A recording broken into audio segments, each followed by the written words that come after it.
guys, tara samahan niyo ako. Magluluto ako ng pork spare ribs na binagoongan. Magigisa po muna tayo ng sibuyas, garlic, tomato. Lagay na natin ang green chili. Meron din po ako mga green na chili. Kailangan po maanghang.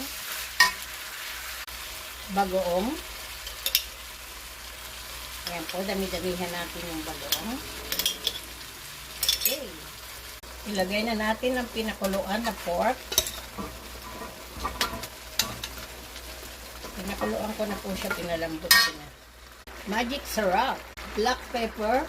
Ito na nga guys, finish na siya. Easy recipe, pork spare ribs. Ayan po.